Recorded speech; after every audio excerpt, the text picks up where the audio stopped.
Assalamualaikum warahmatullahi wabarakatuh.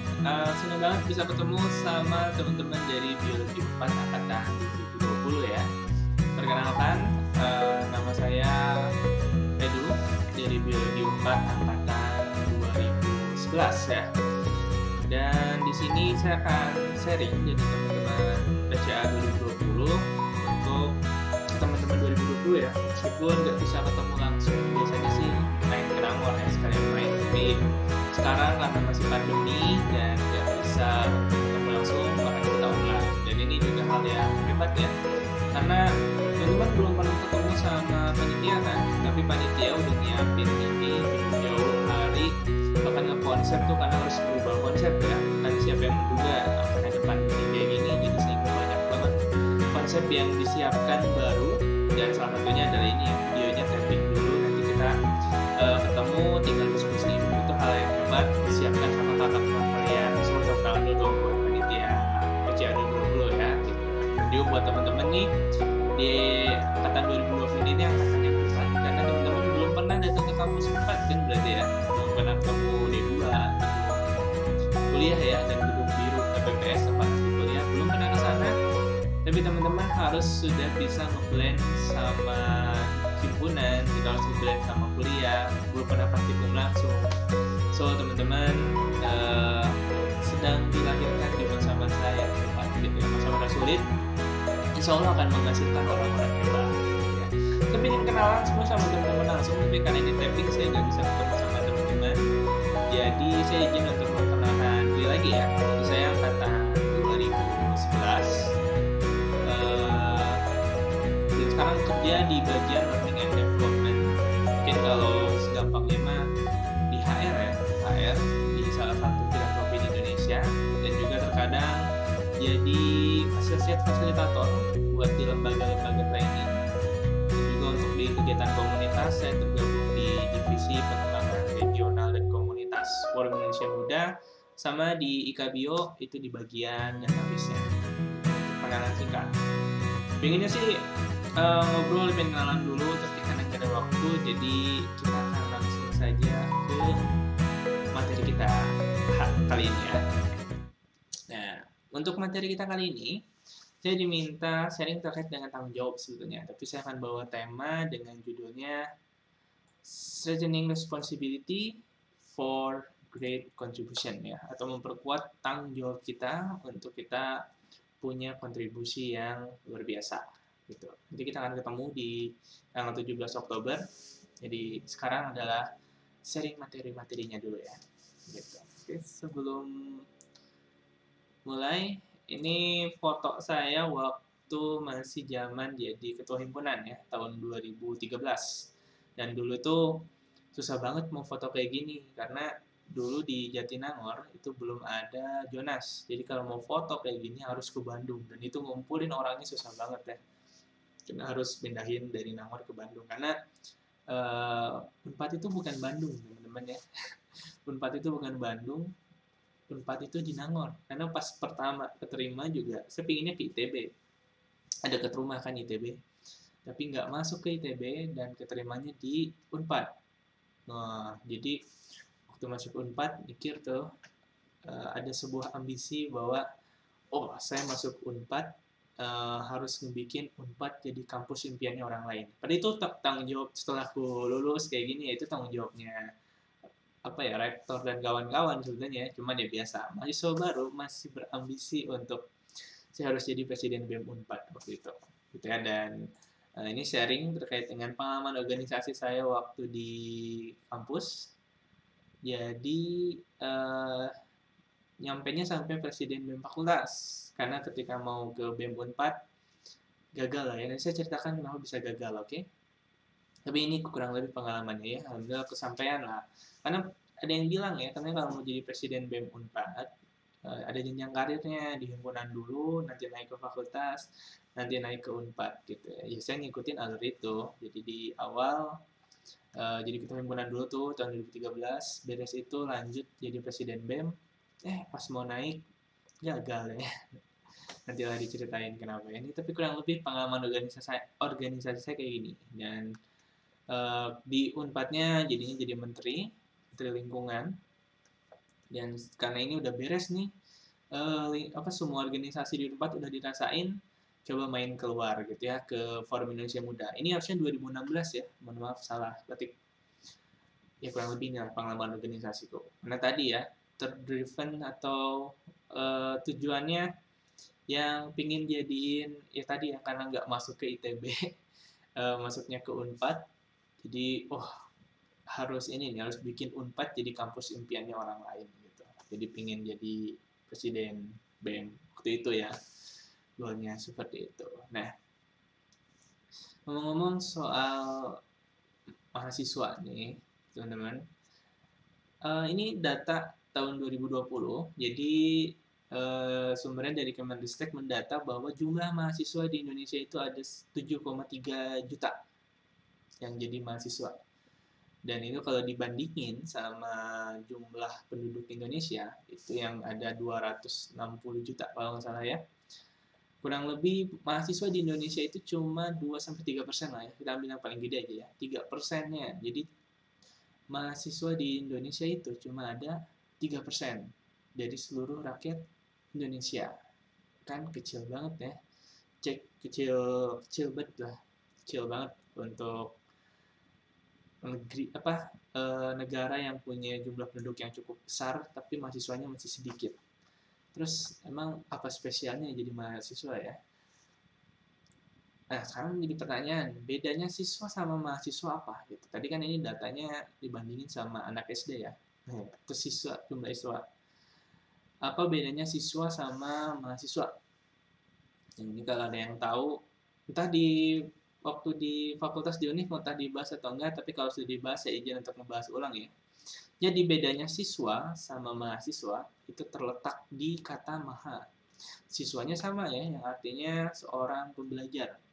Cuman kalau mahasiswa itu ada kata maha, di mana maha ini artinya kan yang paling ya, paling. Jadi mahasiswa itu adalah seorang pembelajar yang paling tinggi.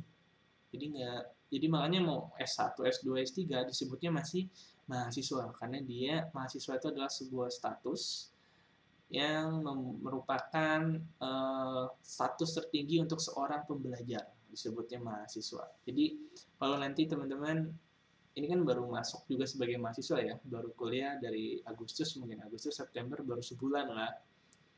Akan ada sebuah masa transisi dari siswa menjadi mahasiswa. Kalau image-nya di sini udah kelihatan ya, bahwa siswa pakai seragam gitu ya, mahasiswa enggak, lebih bebas ya, rambut bisa gondrong. Enggak seperti itu. Jadi mahasiswa ini karena sudah dianggap pembelajar paling tinggi, makanya bukan bebas ya, tapi lebih ke merdeka lah, merdeka belajar ya. Merdeka belajar. Jadi mahasiswa itu punya sebuah ekosistem yang emang nggak dipunya sama pembelajar-pembelajar yang lain gitu. Kalau siswa kan masih ada guru gitu ya, kurikulum masih dibuat sama guru. Sedangkan mahasiswa ekosistemnya itu udah ekosistem di mana membangun pola pikir. Teman-teman nggak tahu pernah lihat atau enggak, tapi Cinta Laura pernah bikin podcast sama saya. Ada potongan podcast gitu ya dari Cinta Laura yang dia bilang ngapain ada yang nanya ke dia, ngapain kuliah jauh-jauh gitu. Emang kamu ingat apa yang dibilang sama si profesor ini gitu. Dan Cinta Laura bilang juga profesor apa ngomong apa juga saya lupa gitu ya. Tapi apa yang hebat dari berkuliah adalah lingkungannya gitu ya, ekosistemnya. Itu yang teman-teman harus ingat selalu gitu ya. Ada dosen yang bisa diajak diskusi, ada teman yang bisa diajak brainstorming gitu ya, ada networking yang teman-teman bisa buat jejaring untuk membuat sebuah gerakan gitu. Dan karena tadi ya mahasiswa di Indonesia udah masih sedikit gitu, dan itu tuh justru sebetulnya sebuah kespesialan karena nggak semua orang bisa kuliah, makanya akan melahirkan sebuah responsibility sebagai mahasiswa ini. Jadi bukan status mahasiswa jadi kayak bisa sombong sana sini, aku mahasiswa nih bisa bebas ya kuliah bisa seenaknya, nggak kayak gitu. Justru teman-teman dengan jadi mahasiswa itu punya tanggung jawab sendiri karena dengan jumlah yang 3% tadi nih, mahasiswa tuh tanggung jawabnya banyak banget gitu kan ya. Karena kenapa bisa banyak ya? Karena dia adalah seorang pembelajar tertinggi yang ada. Makanya akan selalu ditempelkan dengan sebuah tanggung jawab. Tapi ngomong-ngomong soal tanggung jawab, apa sih arti tanggung jawab itu? Biar kita se-frame dulu ya. Ini pengertian menurut KBBI, silakan dibaca aja. Tapi kalau aku mau menyorotinya di bagian yang nomor 2. Tanggung jawab secara definisi merupakan kesadaran manusia akan tingkah laku atau perbuatan baik yang disengaja maupun yang tidak disengaja. Garis bawahi adalah kesadaran manusia. Jadi tanggung jawab itu sebetulnya hal yang sadar yang dilakukan oleh seseorang, gitu kan ya. Jadi kalau nggak ada tuh yang mau tanggung jawab tapi dia dalam keadaan nggak sadar, nggak begitu ya. Tapi tanggung jawab itu harus bentuknya dari kesadaran.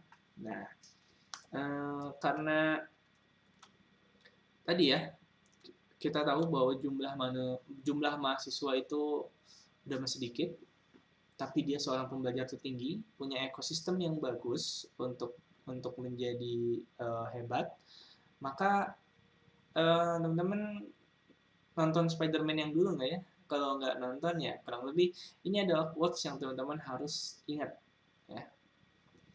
With great power comes great responsibility.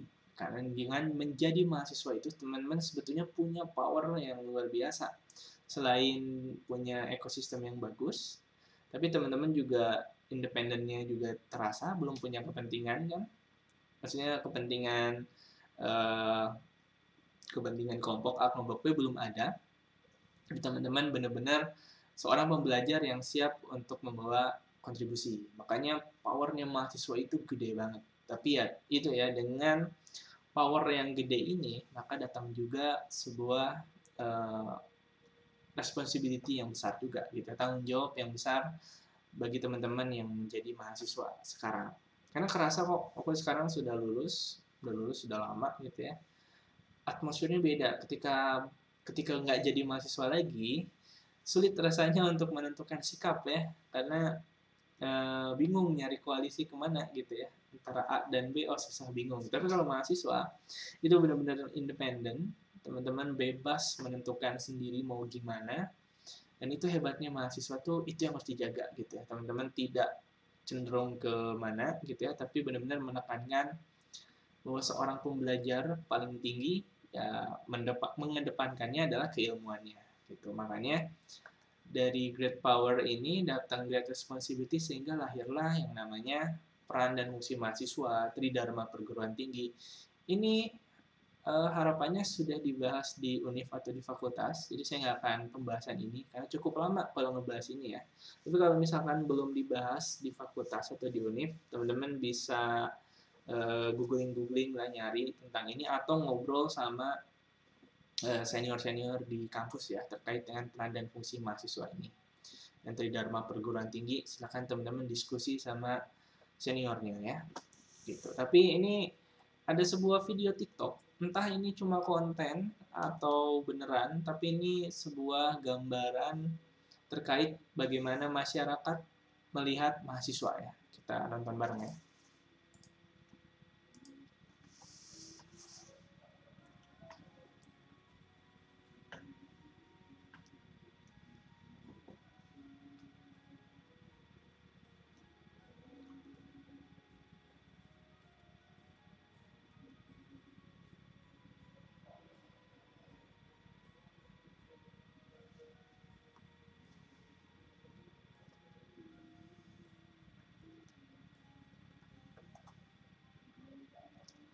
Ya. Itu agak aku sih tersentuh melihat video itu ya, karena tadi ya nggak semua orang punya kesempatan buat berkuliah, jadi banyak orang juga yang mendambakan untuk bisa kuliah, karena dengan kuliah teman-teman derajatnya bantu dinaikkan juga gitu kan ya, dan juga betapa banyak orang yang berharap sama mahasiswa karena yang mungkin bisa diandalkan, yang masih pure, yang masih bisa mencari kebenaran yang seharusnya itu ya teman-teman gitu, sehingga banyak masyarakat yang akan sangat-sangat menghormati teman-teman gitu kan ya. Jadi kalau teman-teman udah ngerasain KKN, udah bikin nanti masuk di himpunan, terus bikin program pengabdian yang nyentuh langsung ke masyarakat, wah itu sudah teman-teman akan merasakan ada hal yang berbeda dari masyarakat ke teman-teman sebagai mahasiswa gitu ya. Itu yang harus teman-teman ini diingat selalu. Insya kalau ini diingat selalu, ini ditanamkan, teman-teman akan bisa beradaptasi dengan cepat menjadi seorang mahasiswa gitu ya. Nah, ini tadi videonya. Dan pertanyaannya adalah, sebagai mahasiswa biologi, kalau di univ dan di fakultas kan pasti secara umum ya, peran dan fungsi mahasiswa secara umum. Sekarang pertanyaannya, apa peran dan fungsi mahasiswa biologi menurut teman-teman? Saya kasih pilihan ya. A. Turun ke jalan. B. Penelitian. Atau C. Pengabdian kepada masyarakat. Yang mana yang paling cocok untuk menjalankan peran dan fungsi mahasiswa biologi menurut teman-teman? Ya, dijawab udah. Gak bisa, karena tidak ada interaksi langsung ya. Jadi sebenarnya pertanyaan tricky, karena jawabannya adalah semuanya benar. Teman-teman jangan sampai mengkerdilkan kata kontribusi ya. Jadi definisi peran dan fungsi mahasiswa itu semuanya itu bisa jalani. Contoh ya, turun ke jalan, misalkan untuk mau demo atau apapun.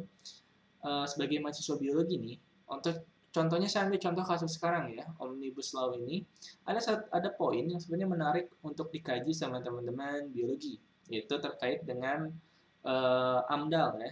Memang AMDALnya nggak dihapus, tapi AMDALnya analisis mengenai dampak lingkungan itu, untuk jadi kalau membuka izin usaha harus dicek dulu tuh dia merusak lingkungan atau enggak, itu ditarik jadi ke pusat sehingga mengurangi partisipasi publik untuk mengawasi sumber daya alam ya. Itu kan menarik untuk dikaji sama teman-teman biologi ya. Bisa ngundang dosen kita. Dosen kita banyak banget yang apa ya? Diperhitungkan lah di dunia AMDAL tuh banyak banget. Bisa ngekaji itu, bisa ngekaji ini kedepannya gimana nih kalau izinnya makin ringan, apakah pembobolan sumber daya alam makin gimana, itu kan bisa jadi kajian teman-teman mahasiswa biologi. Satu poin itu aja, misalkan yang diinin boleh turun ke jalan. Atau nanti ada orang yang kayaknya saya nggak susah untuk ngerti politik, susah masuk ke politik, kayak saya mau penelitian aja deh. Saya mau bikin PKM lah, saya mau bikin mencari sumber bahan bakar baru, itu boleh juga sebagai mahasiswa biologi ya. Atau ya, terus atau nanti ada yang tiba-tiba datang, turun ke jalan penelitian, aku dong langsung nih di desa gitu ya, pengabdian. Ya, tiga-tiganya nggak ada yang salah gitu ya. Kalau mau jalanin tiga-tiganya itu lebih bagus, turun ke jalan iya, penelitian iya, pengabdian ke masyarakat iya, maka dia jalanin Tridharma. Tapi kalau teman-teman mau jalanin salah satunya aja, it's okay, itu boleh-boleh aja. Yang nggak boleh adalah teman-teman kuliah sebagai mahasiswa biologi, tapi kerjaannya cuman kuliah, pulang, kuliah, pulang, kuliah, pulang, ngerjain tugas, pulang. Itu yang baru namanya bentuk pengkhianatan sebagai status mahasiswa. Kalau teman-teman kuliahnya cuman fokusnya ke akademik, bukan ke akademik ya, fokusnya cuman kuliah, terus pulang aja ya, ngerjain tugas dosen, pulang, kumpulin, pulang, cuma di situ doang gitu ya. Ikut PKM enggak, ikut pengabdian ke masyarakat enggak gitu ya. Ya itu yang nggak boleh menurutku ya, versiku itu pengkhianat lah sebagai mahasiswa ya, yang kalau kerjaannya kuliah pulang. Pilihlah salah satu, kalau emang nggak sanggup semuanya, pilihlah salah satu dan fokus di sana, itu boleh banget gitu ya. Tapi yang pasti intinya, jadi mahasiswa itu harus terus gerak. Jangan fokus dengan dunianya aja sendiri gitu ya, fokus ya, yang penting mah aku dapat nilai A lah. Ayolah teman-teman, nilai A mah pasti dapat gitu ya. Tapi yang melakukan hal yang lebih itu yang harus teman-teman eh, pertimbangkan ya. Kalau misalkan benar nggak bisa turun ke jalan, nggak bisa nyentuh politik, bergelutlah di penelitiannya, ikut ke proyek dosen gitu ya, atau proyeknya senior lagi bikin apa pekan kreativitas mahasiswa, ikutan dia ke sana gitu ya. Atau PKM nggak bisa, turun ke jalan nggak bisa, ya mainlah ke desa gitu ya. Atau mungkin kalau di Himbio itu ada yang namanya sekolah arbor ya, yaitu bagaimana memberdayain anak-anak di sekitar Jatinangor untuk paham alam. Itu banyak pilihan sebenarnya untuk menjalankan peran dan fungsi mahasiswa sebagai mahasiswa biologi ya. Jadi sering-sering ngobrol aja sama senior ya, ada apa yang bisa diikutin, jangan sampai ansos lah ya, antisosial. nggak mau kenal sama senior, nggak mau kenal sama temennya sendiri. Sayang banget. Eh, Rugi lah ya, karena tadi kan ya, jadi mahasiswa itu adalah tentang ekosistemnya yang bagus gitu ya, yang sayang kalau tidak dimanfaatkan. So, ini sebuah rumus yang aku dapat dari ITB ya, anak ITB. Jadi setelah lulus, aku juga nyesel baru tahu ini tuh setelah lulus ya. Jadi saya kasih tahu teman-teman, semoga ini bisa dipraktekin sama teman-teman ya. Jadi waktu aku lulus kan kerja di konsultan SDM gitu ya, dan kita dapat project untuk nge-mentoringin mahasiswa bidik misinya ITB. Dan di sana ternyata aku melihat ya bagaimana alumninya ngasih tahu ke adik-adik kelasnya bahwa di ITB itu ternyata punya rumus yang namanya mahasiswa ABC. Apa tuh? Mahasiswa ABC adalah mahasiswa yang aktivis, berprestasi, dan cum laude. Ini tuh, waduh, kata-kata ya, dulu tuh aku mikirnya ya, selama aku jadi aktivis kayaknya cukup lah, berprestasi dan cum laude nggak usah juga nggak apa-apa gitu ya, toh kayaknya aku milih satu aja lah biar fokus. Itu adalah kesalahan terbesarku yang bikin saya juga gagal jadi maju ke pemira Unpad ya, karena saya fokusnya kan di aktivis aja, berprestasi dan cum laude-nya enggak. Padahal di kalau mau jadi presiden BEM Unpad itu juga ada syarat IPK. Waktu itu syarat IPK tuh masih di bawah, jadi nggak lolos administrasi ya gitu ya, karena dulu milih pikirnya saya cuma bisa dapet satu gitu ya. Padahal tiga-tiganya tuh bisa aja. Pilihan tuh kita yang ngebatasin sebetulnya ya. Jadi kalau kita mikir untuk bisa tiga-tiganya, ya hajar tiga-tiganya gitu. Bahkan itu tetangga kita di sebelah ternyata di doktrin ya harus bisa tiga-tiganya. Nah, kalau tetangga sebelah bisa, teman-teman juga pasti bisa ya untuk jadi mahasiswa ABC. Aktivis iya, berprestasi iya, cum laude juga dapat gitu ya. Jadi ke grab semua. Bisa kok kayak gitu ya. So, jadi pertanyaannya udah kebayang belum kontribusi apa yang akan teman-teman lakukan ke depan? Kalau sudah terbayang, ya alhamdulillah. Kalau yang belum, mari kita sedikit bercerita ya terkait dengan great contribution. Ini ada orang-orang hebat, orang-orang dengan kontribusi yang hebat ya. Ini ada Pak Soekarno. Kebayang nggak sih kalau Pak Presiden ini ya, dia ngerasa tidak bertanggung jawab untuk kemerdekaan Indonesia. Mungkin kita belum merdeka-merdeka ya, gitu kan ya. Ya kan, terus ada ini ada Steve Jobs yang penemu Apple, dan juga ada Wright brother, bersaudara ya, ini yang nemuin pesawat terbang. Saya akan cerita terkait dengan Wright brother bersaudara ya, ini ceritanya seru banget, makanya gue suka.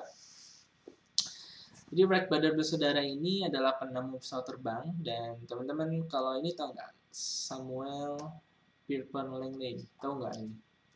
Banyak orang yang nggak tahu tentang dia, padahal ini Samuel Pierpont Langley ini sebetulnya ini sejaman mereka tuh ya, dan dia ini seorang, aku lupa seorang apa ya, tapi yang pasti dia tuh orangnya pintar, lulusan kuliah juga, dan dia tuh bisa dibilang kalau sekarang ya, dia tuh punya semua resep untuk sukses. Kan biasanya kalau kita dikasih project gagal, alasannya nggak ada dana, SDM-nya jelek, dan memang lagi nggak dibutuhin kok ini gitu ya, jadi gagal. Sedangkan si Langley ini dia tuh didanain sama Menteri Pertahanan untuk buat pesawat. Dia itu aktif juga di dunia akademik, jadi networking dia buat nge-hire orang-orang pintar juga ada. Secara market pesawat itu lagi didorong memang untuk segera dibuat gitu ya di zaman itu tuh. Jadi ini tiga-tiganya udah ada ya, beda sama Wright brother bersaudara. Mereka tuh nggak punya resep kesuksesan sama kayak si Langley ini ya. Mereka dana tuh mereka dapat dari toko sepeda mereka, gitu kan. Timnya dia nggak ada yang pernah ngerasain kuliah, bahkan Wright bersaudara pun nggak kuliah. Terus apa lagi ya? Oh, terus pemberita, jurnalis kayak gitu, jurnalis tuh pada ngikutin Langley, tapi jurnalis nggak ada yang ngikutin Wright brother bersaudara. Tapi Yang nemuin pesawat itu adalah Wright Brother bersaudara gitu ya. Pada tahun 1700 dia berhasil nemuin pesawat, dan itu banyak orang juga yang kerja sama mereka, rela nggak dibayar gitu ya sama mereka, dan mereka nemuin pesawat. Dan Langley ini dia kan fokusnya pengen jadi kaya ya, jadi waktu Wright Brother bersaudara nemuin pesawat, di hari itu juga si Langley berhenti, karena dia mikirnya ya, oh saya kan bukan yang pertama nemuin pesawat, saya nggak mungkin kaya, ya udah saya berhenti. Sedangkan Langley bersaudara sekarang jadi legenda ya, karena dia yang nemuin pesawat. Kenapa ini bisa terjadi? Nah, apa bedanya Wright bersaudara sama Langley ini ya? Bedanya ada di sini teman-teman. Ini namanya Golden Circle, di mana Golden Circle ini adalah terdiri dari why, how, dan what.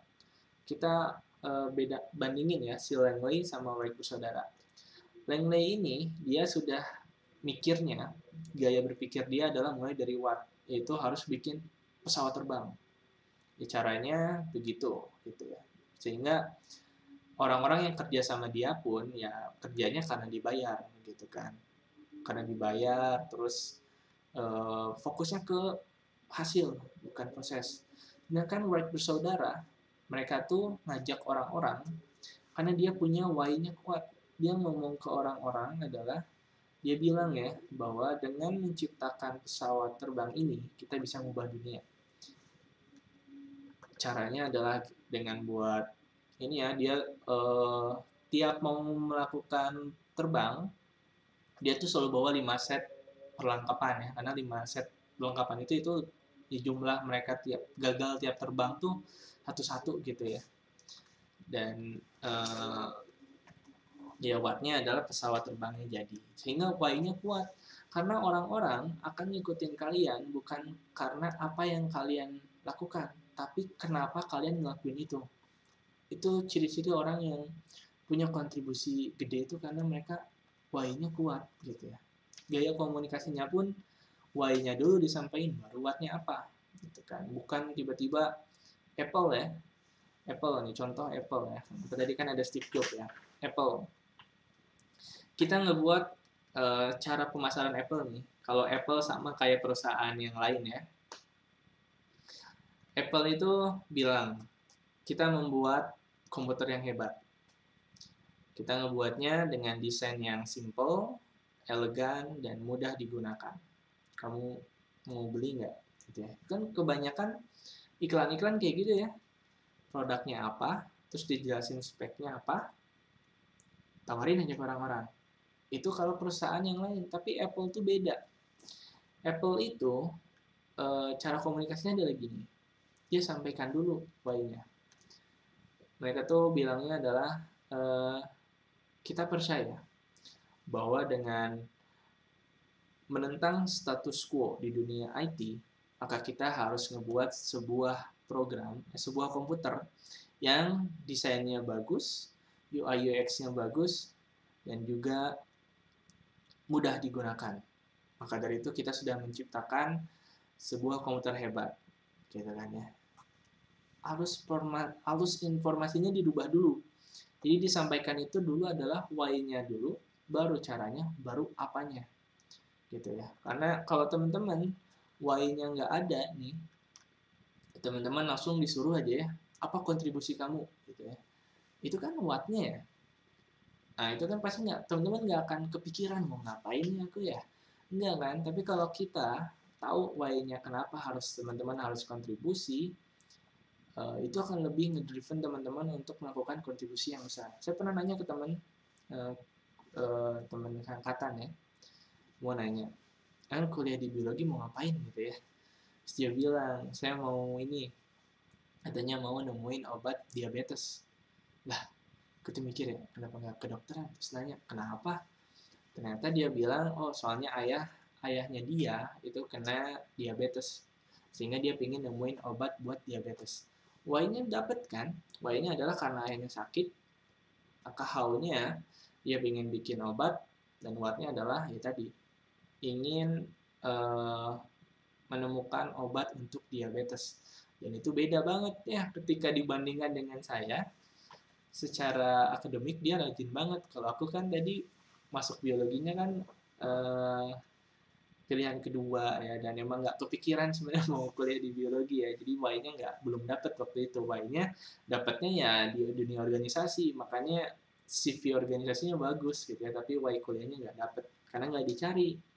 Nah kalau temen yang Y-nya dapet, dia lulus cum laude gitu ya, baguslah, rajin pokoknya karena Y-nya kuat gitu. Nah teman-teman juga sama, kalau tadi pertanyaan mau kontribusi apa teman-teman belum bisa jawab, itu nggak apa-apa gitu ya, karena yang perlu kita cari tahu sekarang adalah why-nya teman-teman.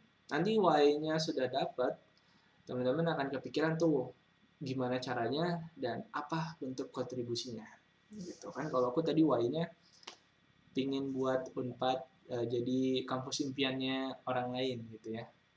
Itu why-nya aku, caranya dengan jadi presiden BEM Unpad gitu. Itu aku, meskipun Y-nya salah ya, tapi tetap lumayan mendriven jadi aktif di organisasi ya. Nah, untuk di sesi ini, oh ya, sorry lupa.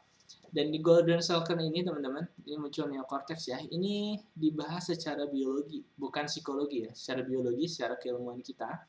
Jadi di otak manusia itu, ini lapisan pertama nih, lapisan what, itu sebenarnya lapisan otak yang namanya neocortex. Di mana neocortex ini adalah bagian otak yang bertanggung jawab untuk hal-hal analitis gitu ya, bahasa. Itu di sini. Jadi kalau teman-teman apa ya, bisa mendengar sesuatu yang sifatnya analitik, analisis, ini yang bertanggung jawab tuh di sini, teman-teman ya. Nah, untuk dua bagian dalamnya, ini namanya bagian limbik.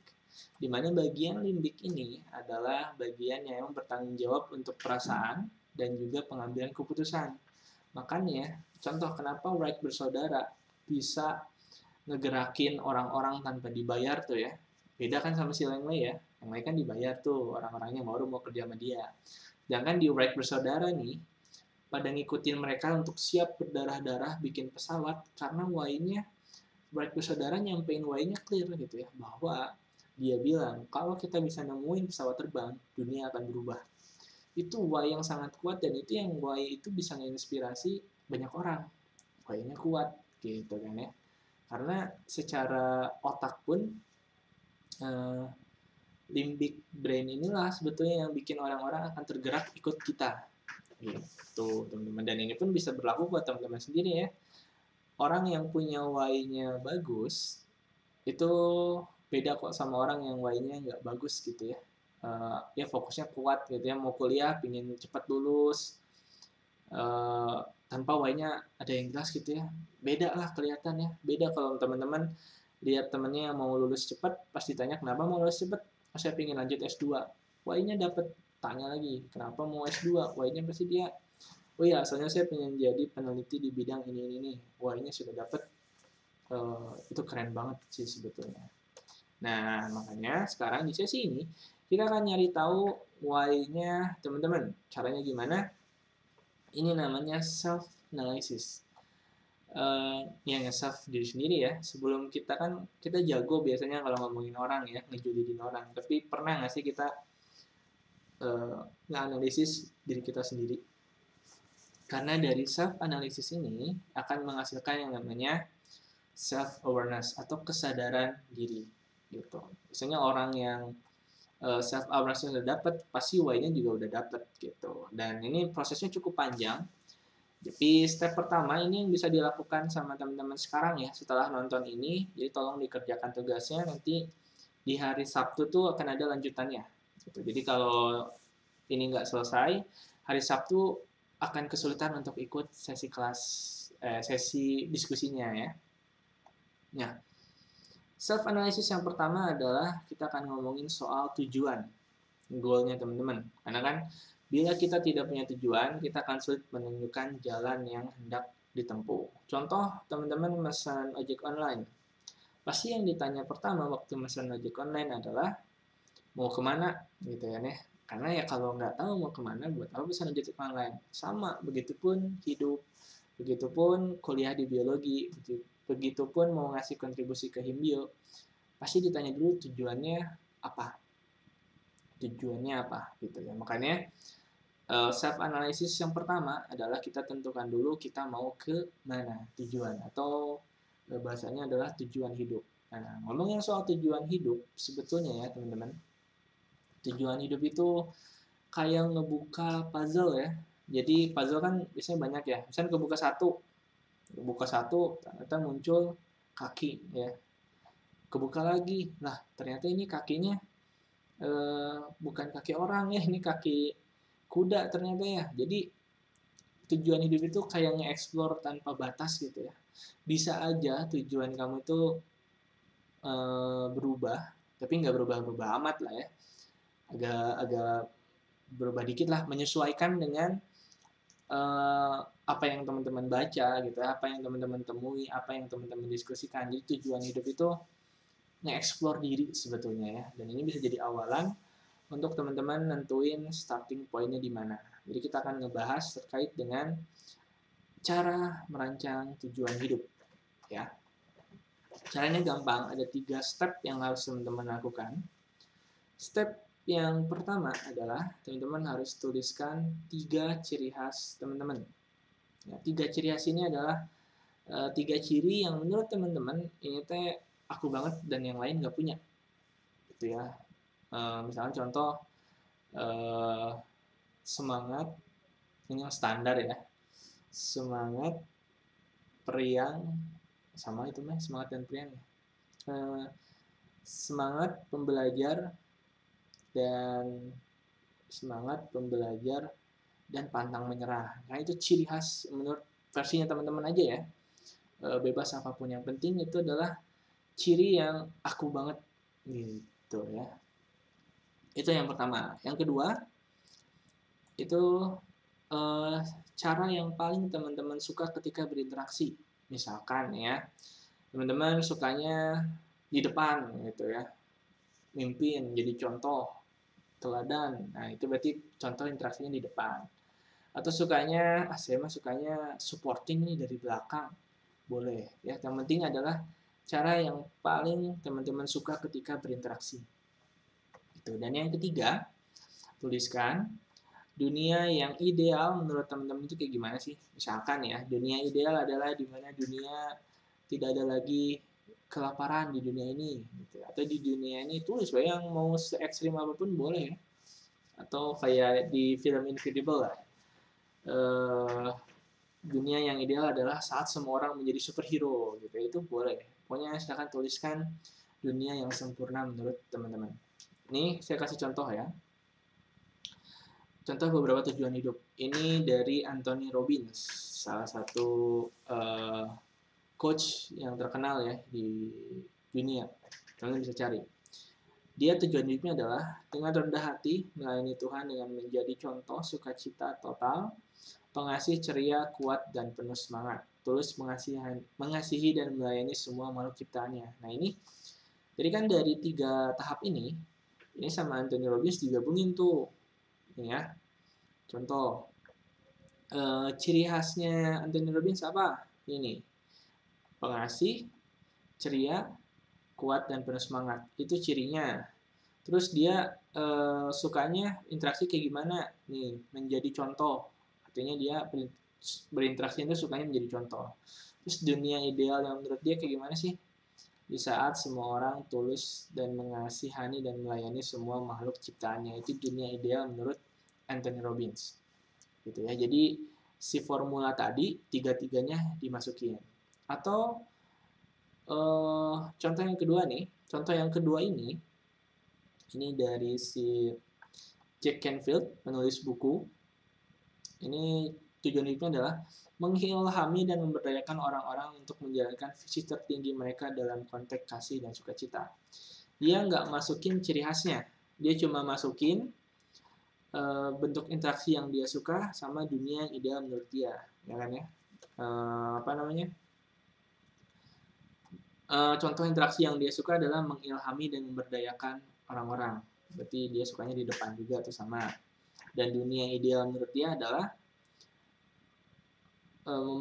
orang-orang itu terberdayakan untuk menjalani visi tertinggi mereka dalam konteks kasih dan sukacita. Jadi dari 3 dia cuma masukin 2. Bahkan ada yang tujuan hidupnya itu cuma 1 dari 3 bahan tadi, cuma 1 dia masukin.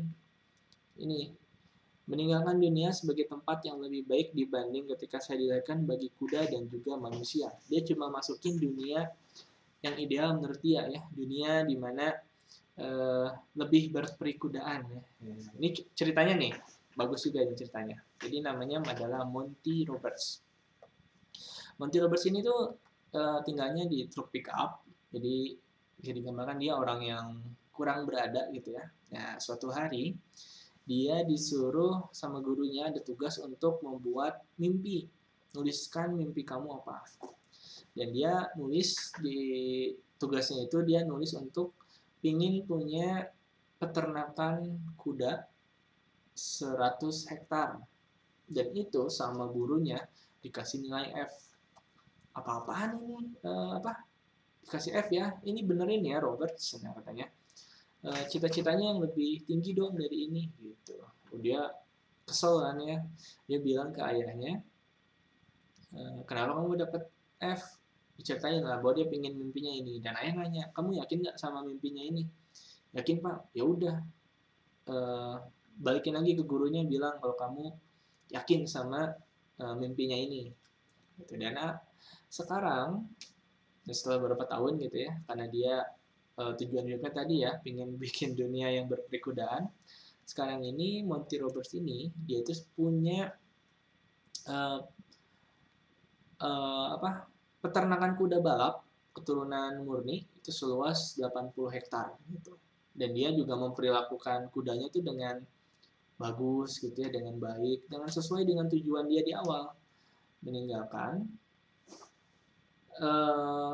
tempat yang lebih baik bagi kuda dan juga manusia. Jadi dia benar-benar ke kudanya tuh diurus baik-baik aja. Dan kuda keturunan murni ini, teman-teman yang suka jadi balapan kuda, satu kudanya harganya itu sama dengan satu Ferrari katanya ya. Jadi kebayangkan kayaknya kayak gimana. Nah gitu tuh karena tujuan hidupnya jelas teman-teman. Dia pingin dunianya berperikudaan gitu ya. Dan dia kayak ya berhasil lah untuk mewujudkan mimpinya dia. Jadi sehingga dia fokus sama tujuannya itu. Jadi dari 3 bahan tadi ya, 3 ciri khas, cara berinteraksi sama dunia yang ideal itu digabungkan. Dan biasanya ya orang-orang yang udah bikin itu tuh sekarangnya ini benar nggak ya, ini tujuan hidup saya benar nggak ya? Nggak ada tujuan hidup yang benar atau salah. Yang ada tuh adalah ketika teman-teman ngebaca si tujuan hidup yang tadi dibuat, teman-teman itu langsung tergugah gitu ya, atau langsung bukan tergugah ya, langsung on lagi lah, oh iya saya mau ke sana. Jadi kalau tujuan hidup itu bisa membuat teman-teman semangat lagi, artinya itu tujuan hidupnya udah pas gitu. Kalau belum, ya mangga di upgrade lagi ya. Dan ini izin, karena saya muslim, saya mau ambil satu contoh lagi dari panutan kita semua sebagai seorang muslim, dari Rasul ya, bahwa Rasul pun punya tujuan hidup yang jelas. Nih contoh ya, ini di Quran surat Al-Ahzab ayat 21, bahwa ini tuh ciri-cirinya Rasulullah sebagai alamin ya. Alamin itu kan dapat dipercaya dan amanah, sama uswatun hasanah berarti teladan. Ini 3 ciri Rasul. Terus dia untuk cara berinteraksi, dia sukanya adalah sesungguhnya aku diutus untuk menyempurnakan akhlak, yang artinya Rasul itu jadi teladan, atau misalkan dia jadi contoh gitu ya untuk menyempurnakan akhlak. Dan dunia ideal yang menurut Rasulullah adalah untuk membuat umat menjadi sebaik-baiknya umat.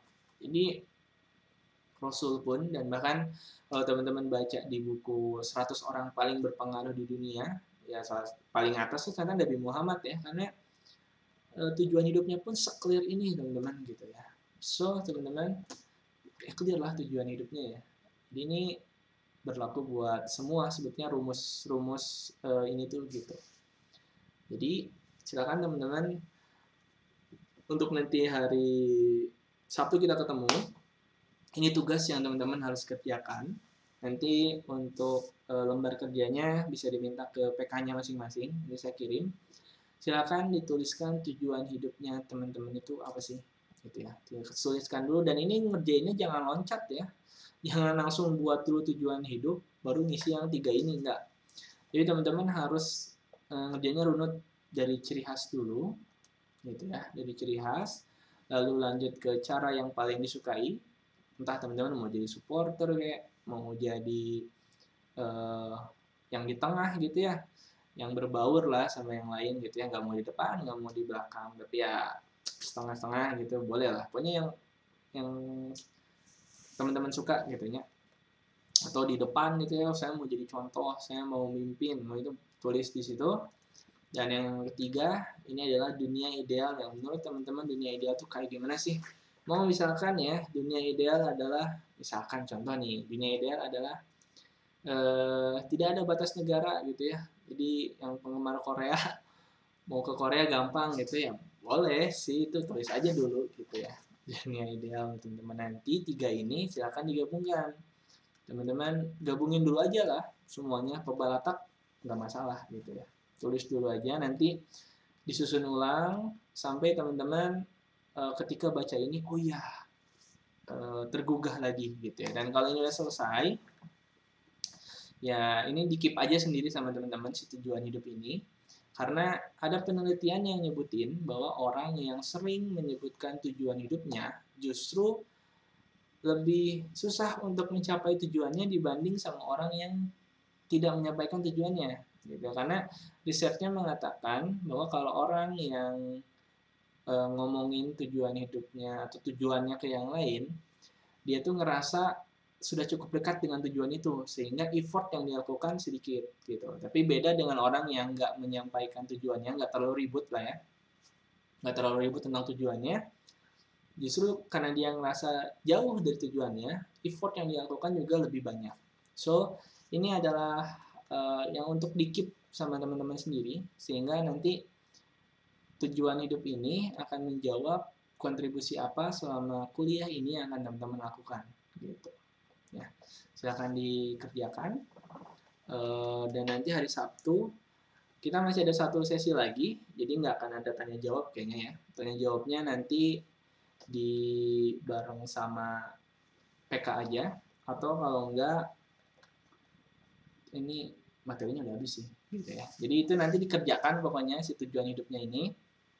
Dan nanti di hari Sabtu ada 1 lagi, yaitu kita akan ngomongin terkait dengan value teman-teman. Jadi kalau kita udah punya tujuan, kadang kan mempertahankannya kayak gimana sih biar tujuan kita tetap jalan, biar kita nggak galau, biar kita tetap semangat.